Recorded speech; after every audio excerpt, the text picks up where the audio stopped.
Canyon, that's where I long to be, with my three good companions, just my rifle, pony and me.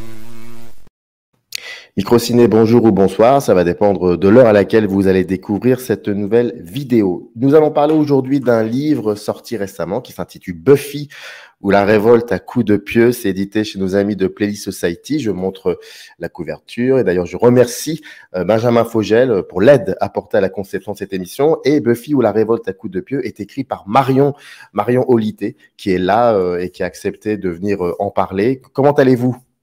Très bien, Samir, très bien, merci. Et merci de m'accueillir. Mais je vous en prie, je rappelle juste, hein, c'est dans la 4e de couverture, mais il faut quand même le rappeler, vous êtes journaliste culture pour Tétu, Mademoiselle, pour Elle aussi, et vous analysez en particulier la représentation de l'adolescence, de la condition féminine et de la communauté LGBTQIA+, sur les écrans, et vous êtes spécialisée dans les séries, et vous avez été rédactrice en chef de Combini Binge, donc finalement, rien n'est anodin dans l'idée qu'il y ait un livre sur Buffy. Alors généralement, quand je reçois un ou une invitée qui vient pour parler d'un personnage de fiction, souvent je pose la question de savoir, Buffy, quand est-ce qu'elle est entrée dans votre propre vie? Est-ce que ça a été tout de suite une évidence? Comment ça s'est passé? C'est difficile de m'en souvenir parce qu'effectivement, elle est rentrée dans ma vie assez tôt, en fait. J'ai fait partie des early fans, qui ont découvert la série sur M6. Donc, j'étais préadolescente. Je pense que je devais avoir à peu près 14 ans, entre 14 et 15 ans, au moment où la diffusion a débuté sur M6. On était en 98. Donc, je me souviens plus exactement ce que j'ai ressenti, par exemple, la première fois que j'ai regardé Buffy, malheureusement, les souvenirs me font un peu défaut. En revanche, je me souviens de la sensation. Je sais que j'ai regardé le tout premier épisode et je sais que j'ai vu il y avait en Buffy ce truc à la fois d'une grande sœur et d'une guerrière qui va me protéger, alors que j'étais moi-même une adolescente et que je faisais face aux mêmes situations que Buffy, on va dire, pas de manière métaphorique, mais de manière métaphorique si justement, tandis que elle c'est littéral, mais on combat ses propres démons et on fait face un peu à la cruauté du collège. Et moi, c'est exactement à ce moment-là, il y avait vraiment un effet miroir qui fonctionnait super bien.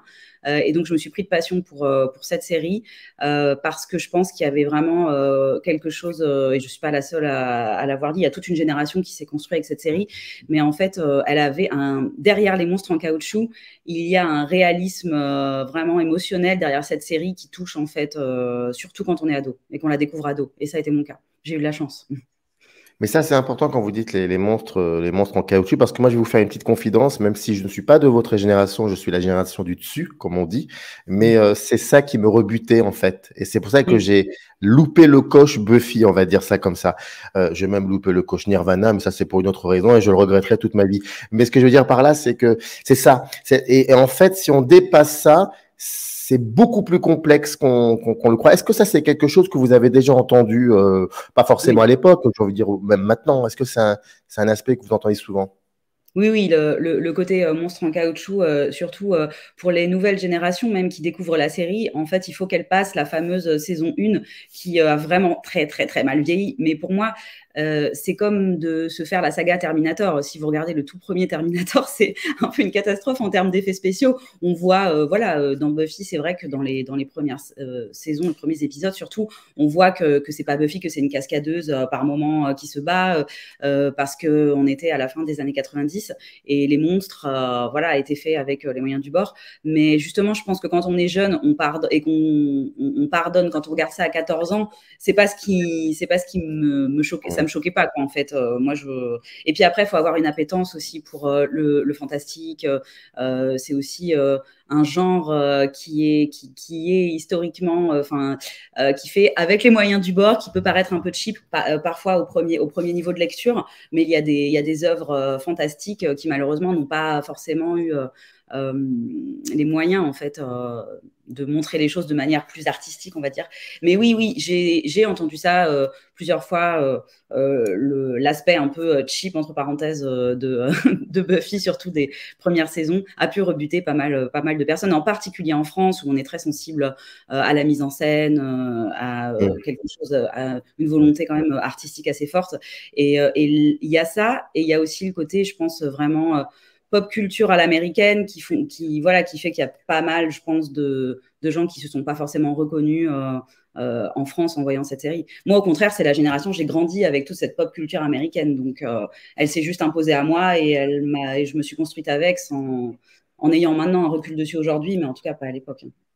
Et vous avez eu l'idée d'écrire ce livre il y a combien de temps exactement? C'était à peu près en 2020, 2019-2020. En fait, c'est à la suite d'une rencontre avec mon éditeur Benjamin Fogel. Et je pense aussi que c'était le moment, si je ne me trompe pas, Buffy, c'était l'anniversaire peut-être des 20 ans de Buffy ou quelque chose comme ça. Et je venais d'écrire une lettre assez longue sur Combini, une lettre d'amour à Buffy, pour expliquer en quoi cette série a sauvé mon adolescence et sûrement plein d'autres adolescents et adolescentes. Et du coup, je me replongeais un peu dans Buffy et je me disais qu'il y avait vraiment plein de sous-textes, plein de choses à analyser dans cette série. Et que malgré tout, même si aux États-Unis, ça fait longtemps qu'on dit que c'est un chef-d'œuvre, en France, c'est encore pas forcément toujours admis. Et du coup, je me disais qu'il y avait quelque chose à creuser.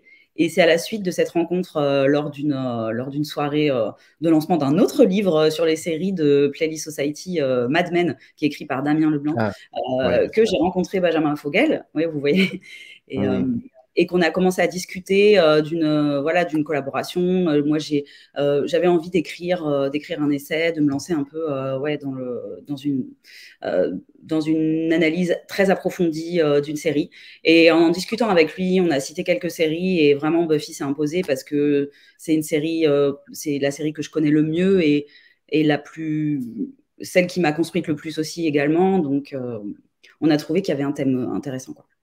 Mais quand on est proche de quelque chose comme une série ou un film, vraiment proche, c'est-à-dire que, comme vous le dites très bien, ça vous a permis à vous construire, voire même un peu à vous sauver sur certains aspects. Comment on fait lorsqu'on passe à l'écriture, lorsqu'on passe à cette réalisation-là, pour éviter d'être submergé par l'émotion?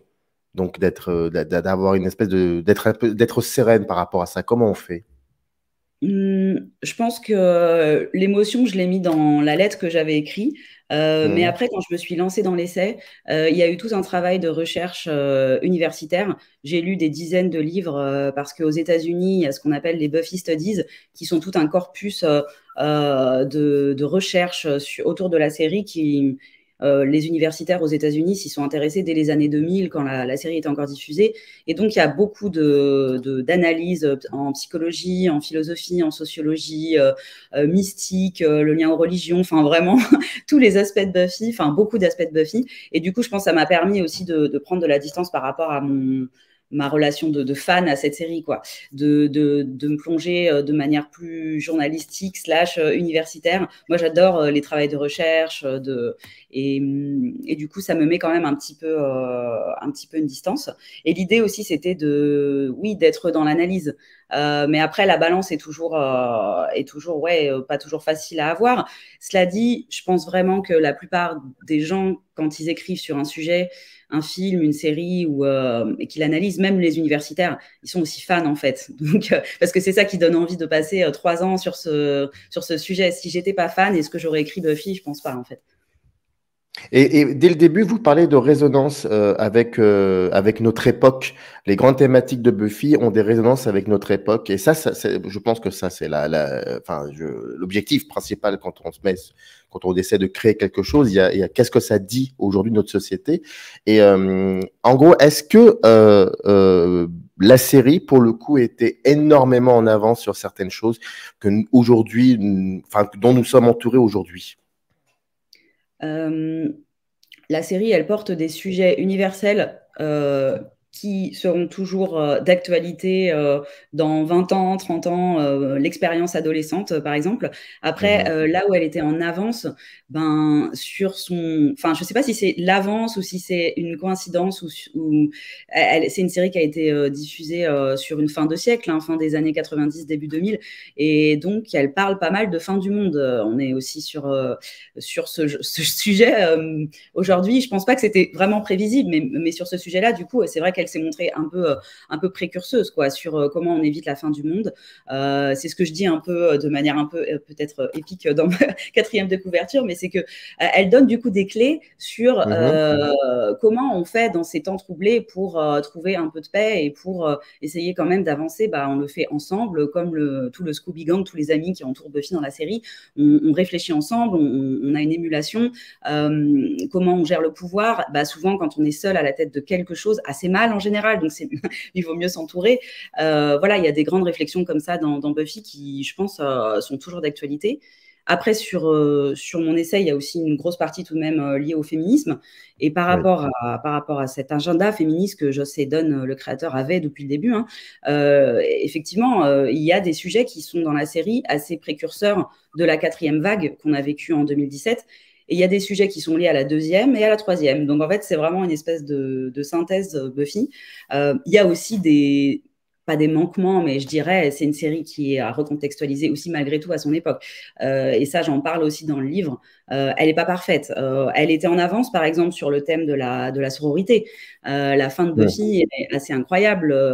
Bon, je ne sais pas si je peux spoiler des gens 20 ans plus tard, mais vous pouvez, sur la chaîne, on spoil, parce que ce n'est pas ça le plus important. C'est vraiment la mise en scène, tout ça. Donc, allez-y, je vous en prie. Moi, ça ne me dérange pas. D'accord. Non, ce que je voulais dire, c'est que vraiment, Buffy a une fin vraiment parfaite parce qu'on part d'une mythologie avec une tueuse, une femme un peu exceptionnelle qui sort du lot et qui est la seule en fait qui a de la force et qui peut se battre contre toutes les injustices de ce monde. Et en fait, à la fin, elle trouve un moyen de partager son pouvoir avec toutes les tueuses potentielles. La mythologie s'en trouve complètement élargie et la scène de la fin est magnifique où elle se bat contre donc des démons avec une hache rouge qu'elles se transmettent de tueuse en tueuse, pendant que dans le monde entier, toutes les tueuses potentielles ressentent leur pouvoir. Donc, il y a une musique aussi qui est hyper épique par-dessus, et vraiment ce passage, moi, c'est un des moments les plus beaux de la série. C'est ce qui fait d'ailleurs aussi là, je fais une digression, mais de Buffy un chef-d'œuvre, c'est qu'il y a des saisons plus ou moins fortes, mais la série se termine quand même sur quelque chose d'incroyable et quelque chose qu'on peut analyser aujourd'hui en se rendant compte peut-être encore davantage maintenant de la puissance de cette fin, en fait. Il y a aussi autre chose, mais ça, vous le dites dès le début, et je pense qu'on aurait dû aussi en parler dès le début, comme ça serait plus intéressant. Enfin, ça aurait été, voilà, pour le coup, c'est par rapport au créateur, Joss Whedon. Ça, c'est quelque chose qui est aussi important parce que quand vous écrivez le livre, vous dites que, voilà, vous découvrez aussi ce que nous avons tous découvert autour de ce personnage. C'est très paradoxal quand même. Comment on peut l'expliquer finalement? Moi, je ne suis pas dans la tête de ce créateur, donc, mais ce qui est sûr, c'est que ça a pas mal changé ma perspective du livre aussi, parce qu'en fait, j'ai écrit la première partie avant cette affaire. Et c'est au moment où j'étais vers commencer la deuxième partie que cette affaire est sortie. J'en ai parlé avec mon éditeur. Je me suis même demandé, est-ce que ça vaut le coup, au final, de continuer cet essai, dans la mesure où je parle d'une série dont le plus grand message est quand même d'empouvoirer les jeunes femmes à travers le monde, ce qui était le but du créateur, qui s'en cachait pas en plus, qui était un féministe aussi très vocal sur la question, sur lui-même, sa probité, il la mettait beaucoup en avant, il a reçu des récompenses pour ça. Donc évidemment, quand on apprend ce qui s'est passé en coulisses, que cette série a été créée dans la douleur pour beaucoup d'actrices, qui pour le coup se sont senties désempouvoirées et assez traumatisées pour avoir besoin d'en reparler 20 ans plus tard, pour utiliser un langage un peu vulgaire, ça fout un peu les boules. Donc forcément, on s'est posé la question. Moi, j'ai compilé les témoignages et en fait, on s'est dit que c'était aussi... ça fait partie de l'époque et de l'intérêt d'analyser Buffy aujourd'hui en 2023. Peut-être qu'on n'aura pas la même exacte analyse dans 10 ans, par exemple, mais là, en l'occurrence, c'était aussi hyper intéressant de continuer finalement et de se dire, d'embrasser Buffy avec tous ses paradoxes. Parce qu'en fait, on est des milliers de personnes à avoir grandi avec Buffy, à l'avoir pris pour modèle, journaliste ou non. Il y a aussi des journalistes des sommités américaines qui en ont parlé au moment de l'affaire et qui se sont sentis certes trahis d'un côté, mais de l'autre. Qu'est-ce qu'on fait avec ça? Est-ce qu'on veut plus jamais entendre parler de Buffy? La réponse a plutôt été non, notamment de la part des actrices elles-mêmes qui se sont réappropriées un peu la série, qui continuent à en parler et à en être fières. Donc, je me suis dit que tant que les révélations s'arrêtaient à ces comportements et que les actrices continuaient à parler de Buffy et à avoir envie de montrer à quel point elles sont fières malgré tout de leur travail, ça valait le coup de continuer de parler de Buffy et justement d'essayer de comprendre tous les paradoxes. Après, moi, je pense que je ne peux pas, je pense que c'est difficile. Le fameux débat, ça relance un peu le débat de séparer l'homme de l'artiste, entre parenthèses. Et justement, on voit qu'avec Joss Whedon, c'est pas possible. Parce que c'est une série qui parle de pouvoir, Buffy. En fait, on comprend mieux, après cette affaire, comment il a créé Buffy, en fait. C'est une série qui parle de pouvoir, de comment le renverser quand on est un outsider. C'est ce qu'il était au début à Hollywood. Et puis après, c'est lui qui a tout d'un coup eu beaucoup de pouvoir. En une décennie, il est devenu une personne tellement influente qu'on ne pouvait plus rien lui dire. Comment on gère le pouvoir. Dans la saison 7 de Buffy, par exemple, Buffy le gère assez mal, elle a des tendances tyranniques et elle est carrément rejetée par l'armée des tueuses et elle perd momentanément son pouvoir et elle revient de manière un peu plus humble sur la fin de la série. Et au final... c'est une série aussi qui parle de rédemption, qui a beaucoup de personnages avec des doubles visages. Quand on voit les personnages masculins, notamment, Angel, Spike, c'est des personnages qui peuvent se montrer adorables et terriblement cruels d'un autre côté. Donc au final, quand on voit la série, la personnalité de Joss Whedon, une fois qu'on sait ce qu'il a fait, elle apparaît finalement. C'est une personne qui est ultra paradoxale. Mais les personnages le sont aussi dans Buffy. Ils ont tous des identités instables. Ils sont tous fait des choses horribles à certains moments. Allez, peut-être pas Buffy, mais c'est tout, parce que Buffy, c'est l'héroïne. Donc, elle garde malgré... même si elle a des moments durs, elle garde une sorte de moralité un peu supérieure par rapport aux autres. Mais tous les autres personnages ont quasiment commis le pire. Restons sur le créateur Joss Whedon pour le coup, c'est-à-dire quelle est la genèse de Buffy, d'où vient Buffy, est-ce que cette création est aussi référencée, est-ce que elle prend appui sur d'autres références pop, cinématographiques ou de comics ou je ne sais quoi. Donc d'où vient Buffy à la base? Ah oui, bah, elle vient de la tête de son créateur, mais il était très inspiré par les comics américains. Un peu comme Tarantino, il squattait beaucoup les vidéoclubs dans sa jeunesse. Il regardait beaucoup les films de série Z, de série B, et il disait qu'il avait beaucoup de peine pour l'archétype de la blonde un peu idiote, mais avec des gros seins, enfin qui était très sexualisée et qui se faisait tuer dans tous les films d'horreur. Et en fait, son idée, elle est venue de ça, de retourner les stéréotypes de genre et de créer une héroïne qui, a priori, a tous les atours pour mourir au bout d'une demi-heure du film. Mais en fait, c'est elle l'héroïne, lui donner le pouvoir. Il a eu aussi cette idée, en lisant des comics, notamment, il a été inspiré par le personnage de Kitty Pryde dans X-Men, parce qu'il n'y avait pas, voilà, dans les années 90, il y a quelques personnages de super-héroïnes, mais vraiment pas beaucoup. Donc, il a aussi été inspiré dans sa cinéphilie par les aliens. Les aliens, les Terminators, en fait, c'est une époque, les années 80, où lui étudie le cinéma et où il commence à y avoir un peu des héroïnes fortes. À côté de ça, il a été élevé par une mère féministe de la deuxième vague. Donc, il est complètement au fait de beaucoup de concepts féministes à l'époque. D'accord. Et comment est-ce que cette envie de série, cette création, est-ce qu'elle s'est faite assez facilement ou il y a eu quelques blocages de la part de celles et ceux qui oui, c'était plutôt ceux malheureusement qui finançaient ce genre de série. Est-ce qu'il y a eu des Oui, si, non, ça n'a pas été facile du tout. Hein. C'est en fait Joss Whedon, il faut dire quand même qu'il vient d'une famille de scénaristes. Hein. Son père et son grand-père étaient scénaristes, donc il vient quand même un peu du sérail. Il avait des facilités, il a fait des bonnes études et il a commencé à travailler pour la télévision américaine, notamment sur la sitcom Roseanne. Il a écrit des scénarios aussi de films. Et c'est pendant qu'il écrit sur Roseanne, qu'il écrit le concept de Buffy, tueuse de vampires, qui à l'époque, je crois, s'appelle Rhonda, la serveuse immortelle, qui est devenue Buffy, la tueuse de vampires. Et en fait, au départ, c'est un film. C'est un scénario de film. Et donc, il est acquis par une maison de production, par 2 femmes, alors, je crois que c'est Bergman le nom, mais le prénom, je ne l'ai plus. Mais bon, c'est noté dans mon livre, on pourra se renseigner. Mais en tout cas, le film est produit. Et la réalisatrice qui est choisie, en fait, opte pour un ton très, très, très second degré. Et le propos un peu plus profond et sombre de Buffy est quand même très édulcoré. Et finalement, quand on regarde, ceux qui ont vu le film Buffy, qui est sorti du coup en 92 ou 93, qui s'appelle Buffy la tueuse de vampires, c'est un peu un nanar. Mais c'est un nanar mignon. On voit qu'il y a quand même de l'idée. Je vous fais une confidence. Moi, je l'ai vu dans le cadre d'une soirée nanar. Donc, bon, je referme la parenthèse, mais bon, c'est cool. Mais non, bon. Non, mais c'est vrai. Les moyens n'y sont pas. En revanche, le script est malin, c'est rigolo. Il y a même des répliques qu'on verra ensuite assez très très proches de ce qu'on verra dans le pilote de Buffy ensuite. Mais c'est vrai que bon, le film sort, ne cartonne pas, ne fait pas non plus un énorme désastre, mais ne cartonne pas. Et quelques années se passent. Et par contre, c'est vrai que pour Joss Whedon, ça a été très difficile pour lui parce qu'il s'est senti dépossédé de son bébé, comme beaucoup, je pense, de scénaristes ont pu avoir cette expérience-là quand on écrit des premiers scénarios et qu'après on n'a pas la main dessus, ce qui était retranscrit à l'écran, c'est pas du tout l'image qu'il en avait.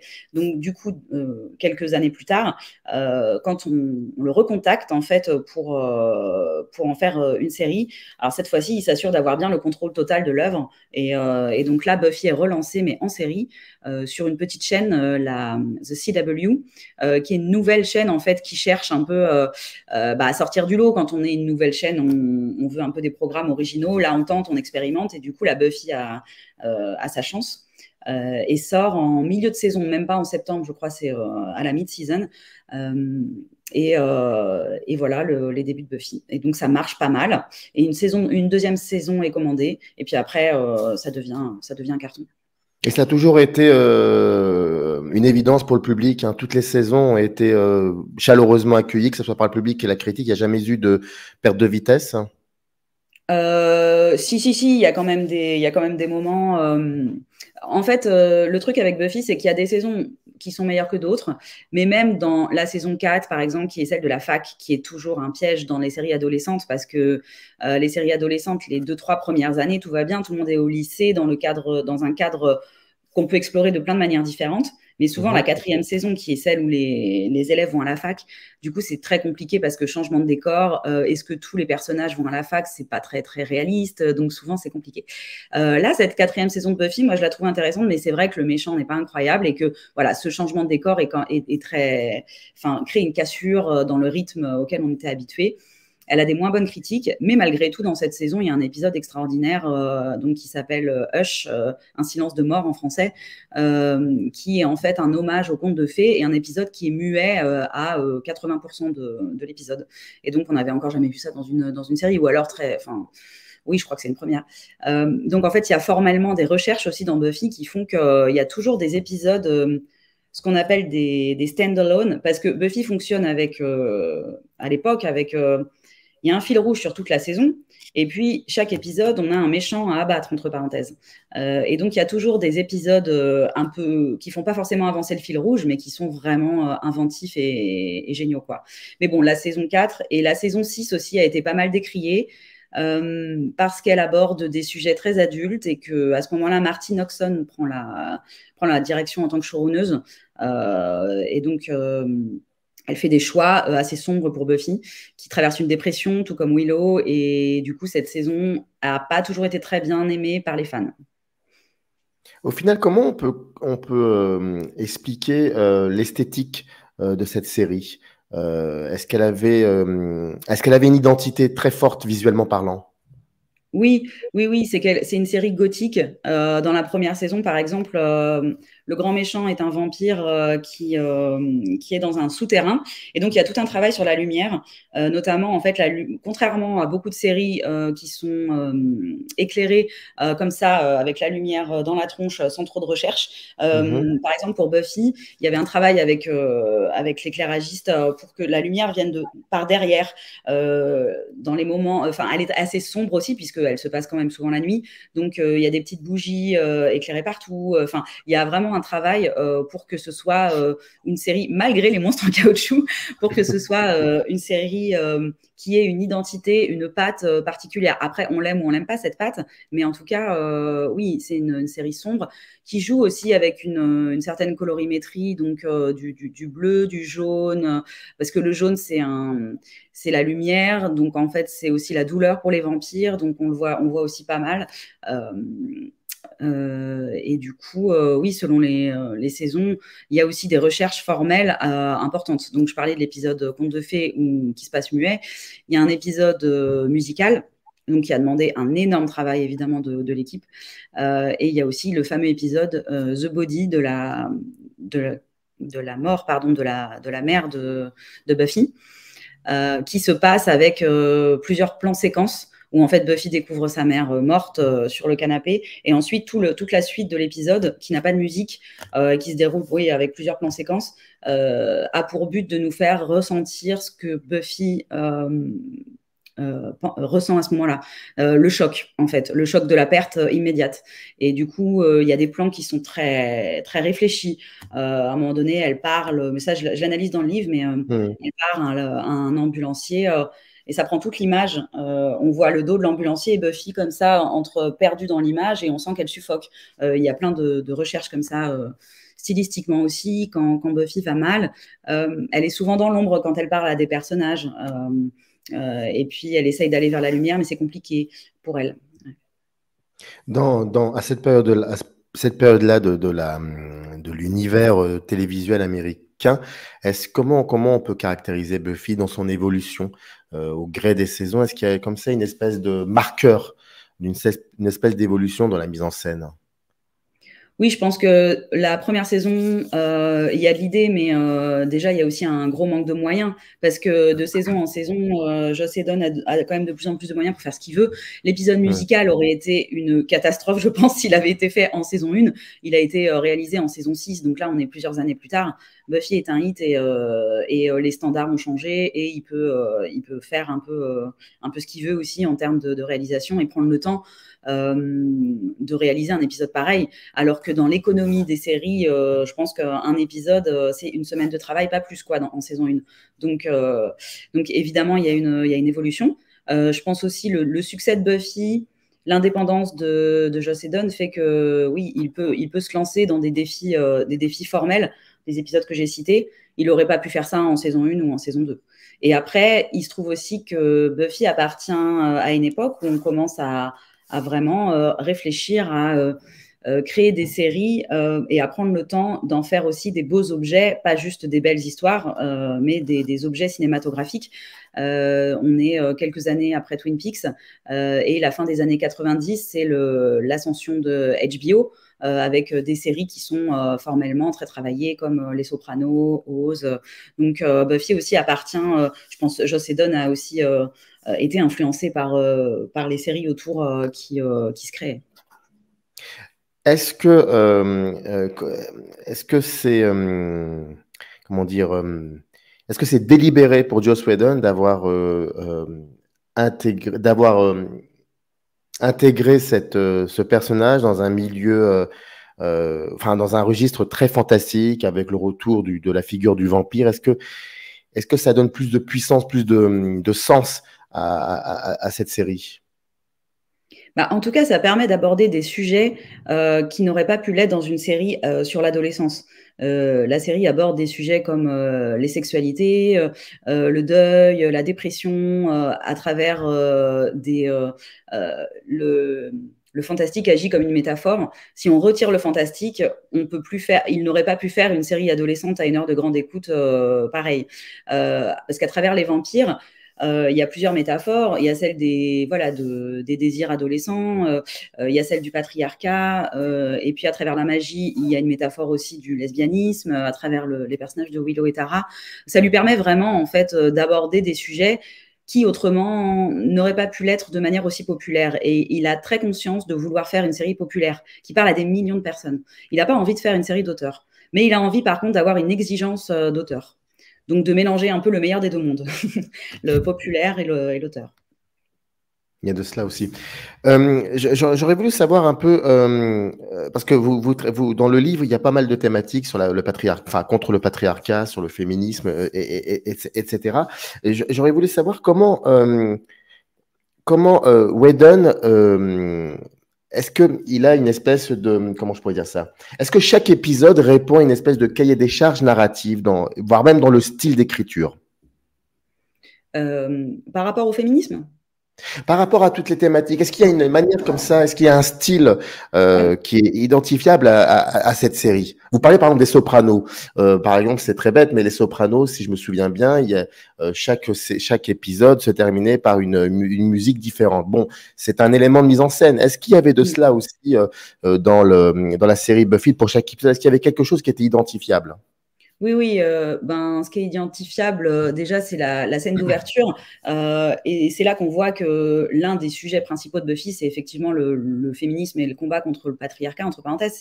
C'est qu'en fait, dans Buffy, chaque épisode a une scène d'ouverture. Et la scène d'ouverture, souvent, avec d'innombrables variations, c'est Buffy dans un cimetière ou dans la rue qui se bat contre des démons. La plupart du temps des vampires, ça peut aussi être d'autres types de démons. Mais du coup, à travers ce personnage d'une adolescente blonde à la force surhumaine qui se balade dans la rue et qui n'a pas peur d'être agressée, qui est au contraire, qui n'est pas une proie, mais qui est une chasseuse. Du coup, on renverse les stéréotypes de genre. Et quand on est une jeune femme qui regarde ça à la télé, bah forcément, c'est très, très puissant parce que c'est l'inverse de ce qui se passe évidemment dans la vie. Donc, ça joue d'une catharsis. Et en tout cas, pour Buffy, c'est très identifiable. Ça, les fans dans chaque épisode de Buffy, ça fonctionne comme ça. On a toujours une scène d'introduction avec Buffy qui combat. Il y a pu avoir des scènes sans Buffy qui combat, mais sur 144 épisodes, il y a pu avoir des exceptions, mais elles sont assez rares. Donc, en tout cas, ça, c'est identifiable. Ensuite, comme on en a parlé, le style gothique de Buffy, il est quand même aussi assez identifiable, même s'il évolue au fil des saisons. Il est quand même très présent en saison 1. En saison 2, on est presque plus sur quelque chose de... donc la saison 2, c'est la saison où Angel et Buffy sont ensemble et finissent par se séparer après avoir eu des relations sexuelles et que Angel devient un psychopathe. Donc c'est une saison un peu horrifique, mais moins gothique. C'est une saison un peu à la Scream avec des messages en lettres de sang. À un moment donné, un épisode du point de vue du prédateur, donc de Angel, dont les fans doivent se souvenir, qui s'appelle Passion, qui est intéressant. Et donc après, au niveau de la saison 3, on est presque plus sur un style le lycée, un best-of du lycée. Ça fait 2 ans qu'on parle du lycée et cette saison est très, très appréciée par les fans parce que effectivement, souvent, on a aussi un épisode, une thématique forte. Pour en prendre un au hasard, dans la saison 3, il y a un épisode qui parle en métaphore des violences conjugales à travers un couple d'adolescents, dont un jeune garçon très possessif qui commence par boire une espèce de potion magique qui joue au Dr Jekyll and Mr Hyde parce que par peur de perdre sa copine et qui finit par commettre ce qu'on appelle aujourd'hui un féminicide en fait. Donc oui, c'est vrai qu'il y a des thèmes qui sont abordés par épisode, mais je dirais, non, oui, c'est vrai. Pardon. Non, je sais pas si c'est. Je vois pas forcément une. Ils sont abordés de manière un peu aléatoire. Je vois pas une évolution forcément dans la saison sur ces thèmes qui sont comme ça féministes et qui sont un petit peu disséminés partout dans la série. Buffy, c'est aussi une réponse assez intelligente à tous ces personnages féminins qu'on a appelés des femmes fortes dans les années 80, comme par exemple, je prends Ripley en tête, mais quand on y repense un peu, Ripley, c'est quand même filmé par un homme, donc il y a quand même c'est plus un fantasme masculin qu'autre chose. Est-ce qu'on peut dire que Buffy, c'est une espèce de... C'est le contre-champ de tout cela, c'est une réponse à tout cela? Oui et non, parce que Joss Whedon est un homme, donc c'est Oui, aussi sa c'est vrai. vision. Oui, effectivement, mais oui, c'est ouais. vrai. Non, c'est aussi sa vision. Après, c'est pas que sa vision. C'est ça qui change un peu la donne aussi. C'est que pour le coup, il a créé Buffy. Et du coup, je l'analyse aussi dans mon livre. Il y a des moments où on sent son regard à lui, qu'on va appeler un regard masculin. Et il y a des moments où on sent plus un regard féminin. Parce que un homme peut aussi produire un regard féminin, c'est se mettre du point de vue féminin, ce que fait James Cameron avec Titanic en général, et ce qu'il fait dans pas mal de ses films. Donc c'est et aussi l'équipe de Buffy, donc ce n'est pas un seul homme, c'est ce que je dis aussi qu'on a un peu oublié parce que là, il a été comme ça cette figure très forte dès qu'on parlait de Buffy, mais on a des dizaines de scénaristes derrière. Et Buffy était avait quand même pas mal de scénaristes féminines. Par contre, en termes de réalisation, c'est quand même plutôt lui qui menait la danse et on était quand même sur, je pense, plus de 80-90% de réalisateurs. Mais quand même, pour l'époque, il y avait des réalisatrices rares, mais elles étaient là, et des scénaristes, pour le coup, féminines, dont une Martine Oxon, qui était vraiment son bras droit et qui a pris sa relève derrière à partir de la saison 6 et 7. Donc, c'est un mélange des deux. Et c'est peut-être ça qui fait que Buffy aussi aborde des thématiques de manière plus profonde. Bon, c'est aussi le format série.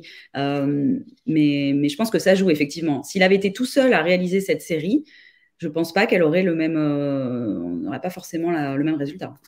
Le même impact. Je rappelle Buffy ou La Révolte à coups de pieux, hein, c'est édité chez Playlist Society. Au bout de l'entièreté des saisons, et avec le recul maintenant, ça c'est vous le dites dans le bouquin dès le début, ça dit quoi finalement Buffy, tout simplement de la société américaine, ça dit quoi Buffy?